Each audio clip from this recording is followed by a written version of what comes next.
Hey bakers, welcome back to the Kenwood Kids Club for a truly exciting video because this week we finally passed our next subscriber milestone here on the channel. We've reached 1,000 subscribers. So first of all, thank you to every single one of you who has subscribed to the channel. It does mean an awful lot, and I know that the junior ambassadors were absolutely buzzing when they heard the news. If you're not already subscribed to the Kenwood Kids Club here on YouTube, then all you need to do is click down on that big red button down there on the right, and that will make sure you never miss another video. And on that note, why not give this video a thumbs up as well to let me know that you're watching. In today's video, I'm going to be showing you how to make something that is amazingly delicious, so easy. In fact, so easy that it almost doesn't warrant a video, like I could just tell you how to do it, but I'm going to show you as well. And they make a fantastic speedy breakfast, they're great to go in your lunchbox, and they're packed full of energy. And if you haven't already figured it out yet, I'm talking about flapjacks. Now personally, I think flapjacks are an underrated classic because they are so delicious, so easy. Well, again, I've already just raved about them, but I really like them. And the one that I'm going to show you today is a new recipe that I've been working on that I think is quite possibly my favourite flapjack yet. I've taken inspiration from things like Bakewell tarts, and it's packed full of cherry and almond flavours. So I guess, without much further ado, we should probably get started. If you want to bake along with me, don't forget you'll find the full list of ingredients down there in the video description, so feel free to pause the video and go and check them out. And while you're there, if you click on the link, that will take you to the Kenwood Kids Club website, where you'll also find the full written out recipe, and of course you'll be able to sign up as a member if you haven't already. But yeah, pause the video, go and get your ingredients, and then we'll get cracking. Now the first thing you will need to make my cherry and almond flapjacks is some butter. Now butter's super important when you're making flapjacks because it provides a huge burst of flavour, but also it helps bind everything together as well. So I'm going to go and pop this in the microwave because it needs to be melted. I'm going to put it in for about 30 seconds, and then we'll take it out, give it a stir, another 30 seconds, and that should be all that it needs. I'm not going to make you watch me do that though, so we'll jump ahead. Once your butter is melted, we're just going to pop that aside for a second while we add the rest of our ingredients into a food processor. Now this is actually my old food processor, but it's really big and it means that I can fit loads of mix inside here. And into it, I'm going to put some oats. Now these are just regular rolled oats, although I need to put the blades in first. It's quite hard to get them in after the ingredients. Anyway, oats. So these are just regular rolled oats. You'll see them in the cereal aisle at the supermarket. They're the same ones that you use to make things like porridge, overnight oats, things like that. And in fact, on that note, there is a recipe here on the channel for my favourite overnight oats. So if you're an oats fan, go and check it out. But anyway, very easily distracted today. Oats. Try and get most of them in the bowl if you can, rather than everywhere. See, most people would just edit this out, but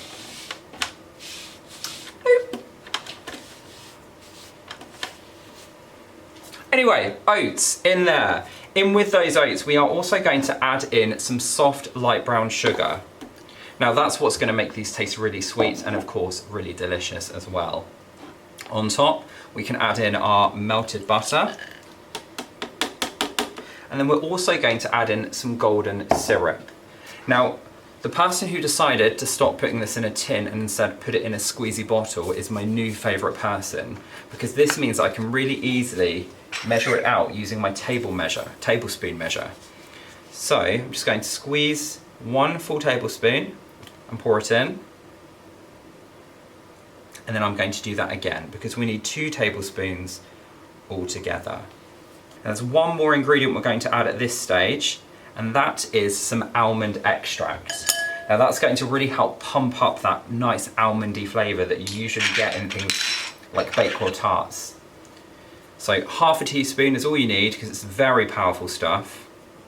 And then I'm going to pop the top on the food processor and just give this a really quick mix until it's all kind of evenly combined. It shouldn't take more than about 10 to 20 seconds.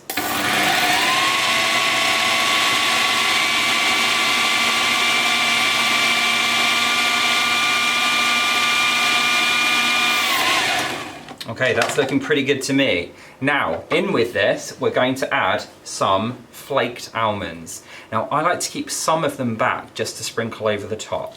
So I'm going to put most of them in there, and also some cherries. Now, these are just regular glacé cherries, but you could also use dried morello cherries if you have those.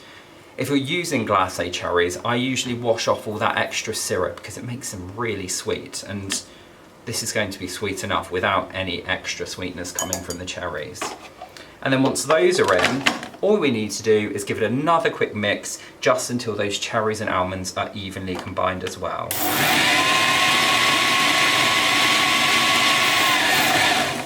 Now at this step, we don't want to mix it for too long because all that will happen is those blades will break up all of the nuts and all of the cherries, and we won't have those lovely chunks that we're looking for in our mixture. So this is looking great, and now what I'm going to do is move this to the side and get my tin ready.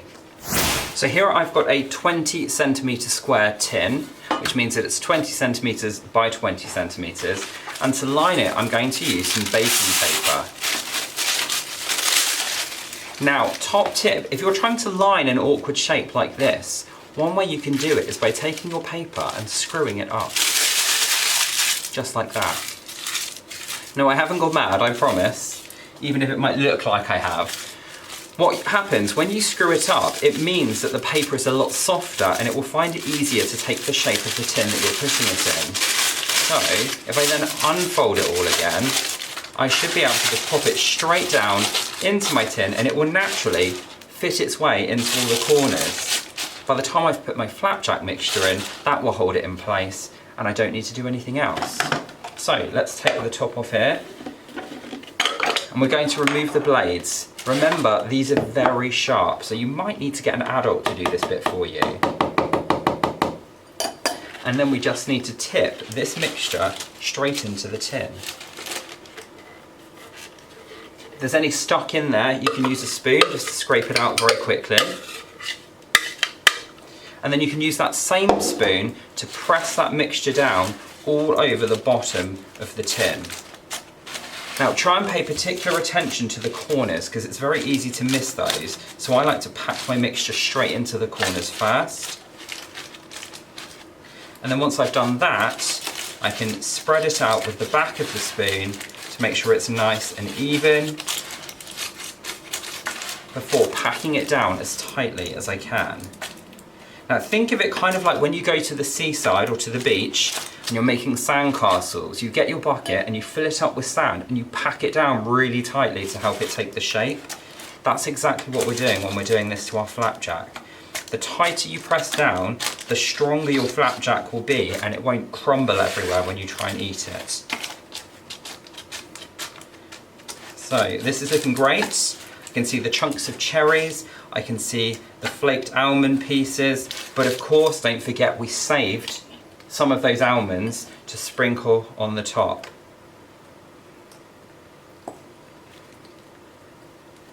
And then again, just using that spoon, I'm going to push those almonds in because otherwise they will just fall off when you try and eat it later. So packing those into the top, and then this can go into a preheated oven at 200 degrees or 180 degrees fan for around about 15 minutes. What you're looking for is that it will go golden brown around the edges and it should have started to set together. It will still be very soft when you take it out of the oven again. So we're actually going to let it cool down in the tin until it's nice and firm, and then we can take it out and have a look at it. And in fact, I'm going to put mine in the oven and then we'll jump ahead. Now, I will confess, I do actually have a here's one I prepared earlier today. So that one is in the oven, but we can already take this one out because I've let it cool down completely. You can see that when it's cool, it's gone nice and firm, so I can hold it and it's not going to break or flop over. That's why it's really important, if you can, to be quite patient. But then all I need to do is just unfold that paper and this is ready to be sliced up into pieces. I find a bigger knife is better for this, especially if you've got one that is longer than the width of your flapjack, because you can just chop from the top down. Unfortunately, my longest one isn't quite long enough, so instead what I'm going to do is chop halfway through and then flip it around and chop from the other side. And can you see, because I've let it cool down completely, it's not breaking or anything like that, it's nice and firm. That's why it is important to be patient if you can. So I'm going to chop mine into 16 pieces. So I've chopped it in half, and then I've chopped each of those half into quarters. And then I'm going to chop those in half as well, like that. So again, if I do it on the other side, so I chopped it in half, then into quarters, and then each of those quarters gets chopped into 4. Now flapjack is brilliant because it lasts for such a long time. This can keep in the cupboard in an airtight container for almost 2 weeks, I would say, which means it's great for making in advance and having for a quick breakfast in a rush, popping in your lunchbox, or even just having as a quick after-school snack or for when friends come round. But as is always the case with these videos, we have to give this a taste. So if I hold this up, hopefully you can see it's speckled with those cherries. We can see those almonds just sprinkled on the top. And if we give it a bite,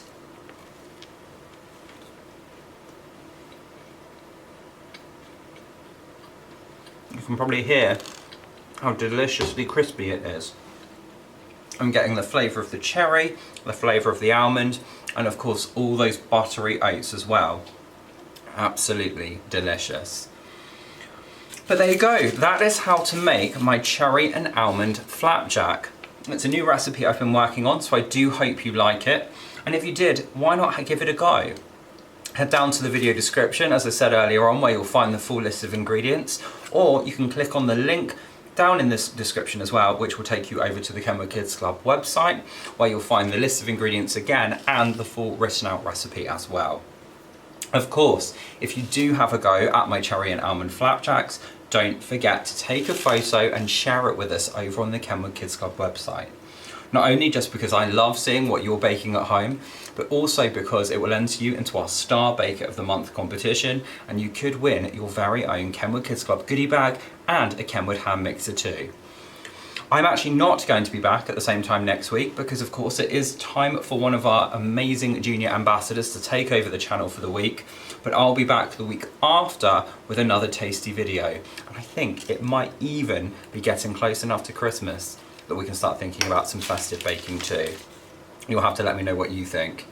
Anyway, thank you so much for watching, and again, thank you to everyone who has subscribed to the channel and helped us over that next milestone. I shall look forward to seeing you in 2 weeks' time, but until then, as always, take care and happy baking.